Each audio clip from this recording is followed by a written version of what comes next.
Just getting logging into the live portion of it, so. Okay, yeah, that's fine.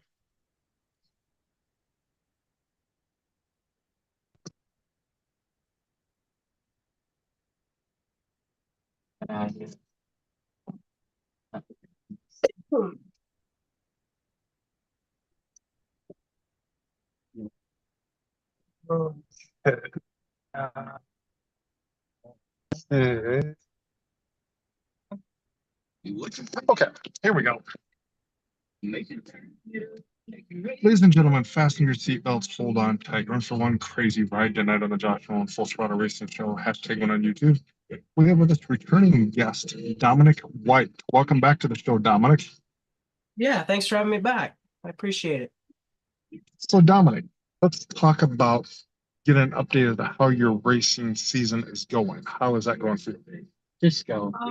So far, not horrible. I mean, we haven't been out too many times. I think we've been out 3 times, no, 4 now. 2 at the 360 and 2 at the 305. Both 305 races have been at Eagle.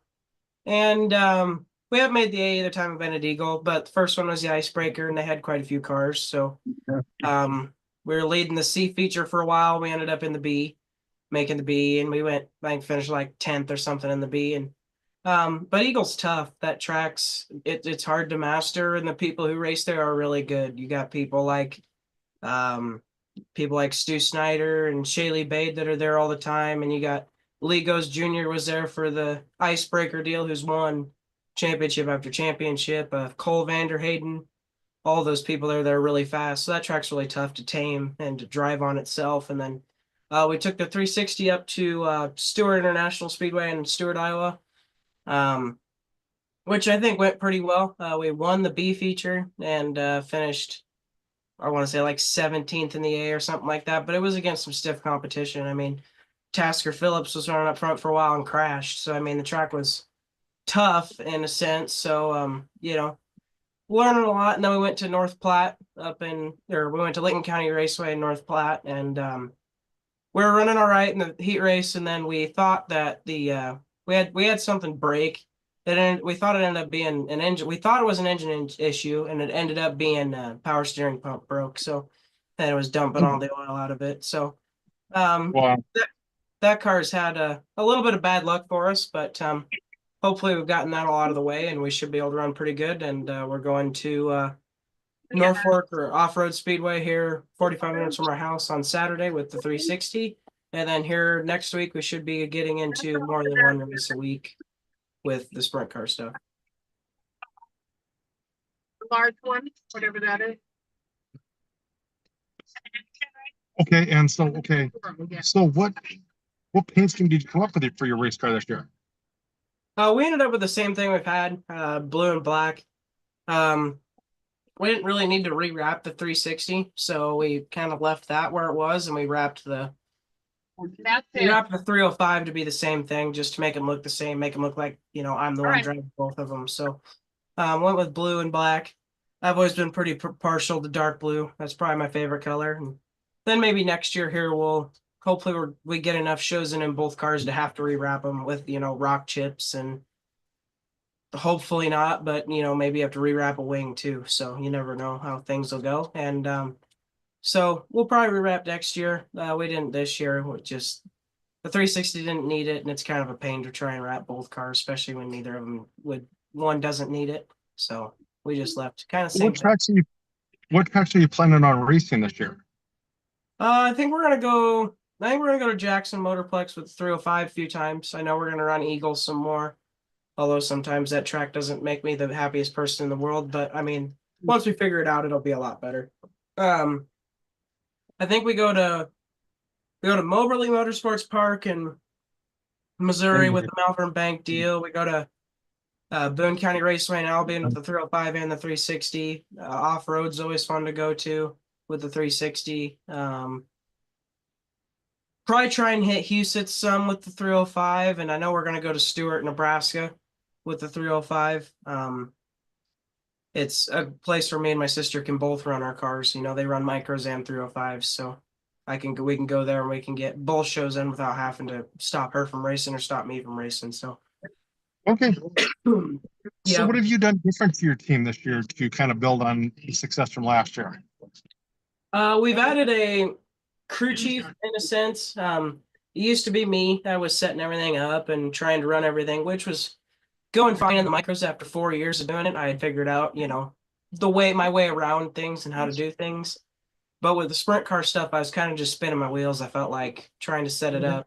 And especially going back and forth from the micro to a sprint car, it was harder because you set a car up based on what you feel in the wheel and what you feel in your seat and what you feel motor wise. Well, you're going from a car that is way different than another car, so it's hard to set up. I mean, the concepts are the same, but the changes are a little bit different. So we Thank you. added a car chief kind of sorta. He's been helping us out a lot.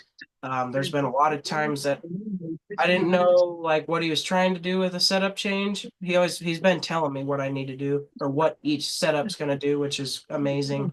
And there's sometimes I would have changed it a little bit different, but then we went out there and we were way faster. And if I had done what I would have done, last year, then we'd have been way too tight and we'd have been out in left field. So he's definitely helped because, I was trying to set it up like a micro, and the micro you're going a lot slower. So the changes you make, they make a big difference in a sprint car. So a guy who knows a sprint car really well has been helping us, and he hasn't worked on 305 that much, so we're kind of learning the 305 together. So it's gonna be fun this year, building a book on that, and I think we're Have gonna you be. added some new sponsors to the team? We only have one new sponsor. We didn't have any leave us. We have all returning sponsors except one. We added Jaguar Motorsports, which is a new company. My buddy Jake Galusha started up. If anybody needs DMI parts, I think Smith Titanium, um, FK rod ends. He 3D prints a whole bunch of stuff that just kind of ease with things, and then he builds micro frames. So if anybody's ever looking for anything like that, that's what he builds. He's an engineer, machine and tool guy at Molex, so he knows his way around 3D modeling and stuff, and he's really good with other vendors. So he's vendors for quite a few people. So what have you learned from the racing 305s and 360s compared to your micros? The 305, the best way I gotta describe a 305 is awkward. They're so much different than the 360. The 360 in my mind is probably the most fun race car I've ever driven. And I haven't raced 410 yet, and that'll be a little bit. But the 360, it's fun, it's good competition, but it's not like crazy hard like racing with the high limit deal. It's hard, but it's not cutthroat in a sense. Um, the 305s, it's a lot lazier in a sense with the throttle pedal because you don't have as much throttle pedal to get you out of sticky situations. You can turn the car with a throttle pedal in a 360, but you can't turn the car with the pedal in a 305 because if you try to, it doesn't have enough throttle there, enough power to get you out of it. So, and we've only been to Eagle with that car, and Eagle, I've never raced Eagle to 360, so it was kind of cool getting back to Eagle because my first ever go-kart race was at Eagle on the infield track. So it was kind of back where everything started. And it's the first time I've driven a car that I've owned almost completely. It's either been me or dad that, me and dad together on a car a little bit, but this car I paid for most of them, actually most all the motor, axles and stuff and wheels and, that stuff adds up after a while. And dad's helped me out a bunch. I'm not saying I'm going off on my own by any means, but that was kind of cool. I mean, I really didn't even notice driving my own car, but being back at Eagle was pretty cool, being back in the atmosphere I started in. Okay. So are you eventually going to move into a 410 car? Huh? I don't know. I mean, it's the plan. I don't exactly have $120,000 buried in the backyard, so um, that's a big thing. And also, I'm not ready for 410 yet. Um, you know, they it doesn't seem like that big of a jump, but it's a big jump. Well, I it's a mean, very expensive than so Nolan. it's tough. I mean, you're and the 410 competition's stiff. I mean, you can go to Knoxville weekly, but I mean, Knoxville's cutthroat. That place is tough. I haven't been there yet, and we're gonna go there with the 360. That's another place I'm kind of excited to go to. I'm kind of excited and a little bit nervous at the same time because Knoxville, I mean, it's its own animal. From what everybody I've heard, you throw away everything else you've learned and you go race at Knoxville because it's just it's big, it's flat. You can't you tuck your elbows in and you can't turn the wheel. So it's kind of hard. You feel like you're going, you're probably going about 120 and then you just can't turn the wheel or you end up completely sideways. Um, so yeah, that's I mean, the 410, I mean, it'll be cool, and I will maybe run one in my life, probably at some point, but it will not. It'll be quite a while before I'm in one. Okay. So is there anybody you'd like to thank you for helping you out with your team this year? I like to thank my parents, first of all. They're, the top of the line. They're the ones who, got me into this sport, and they're the ones keeping me in it. I mean, like I said, I paid for a lot of the 305 car, but without my dad and my mom helping me, there is no way that I could afford this deal.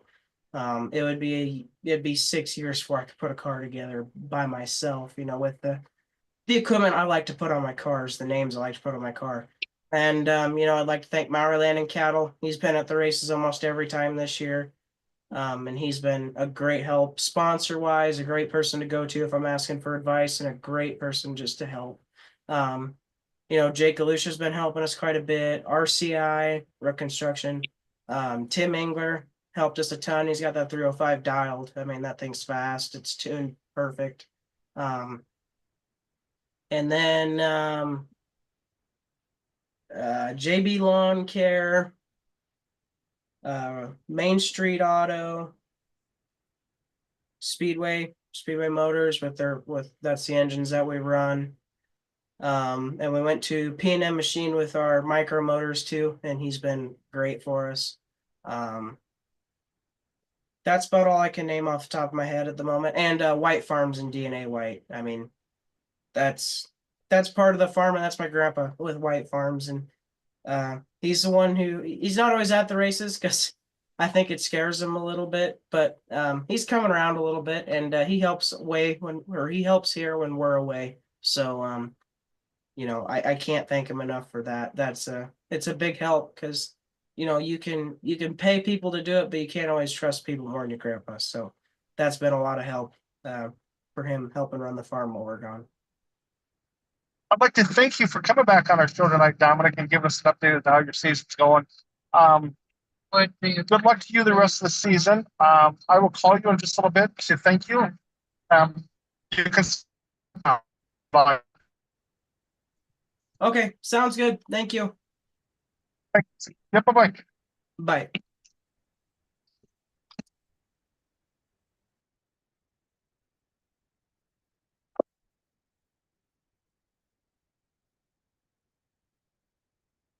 Ladies and gentlemen, that was Dominic White on our racing show. Give us an update as to how his racing season is going this year. But if you would like to sponsor our racing show or sponsor our racing show, feel free to call us or text us at 712-209-72. JJ Nolan 151@gmail.com. I'd like to thank everybody for helping us out with this racing show. Have a good night, everybody.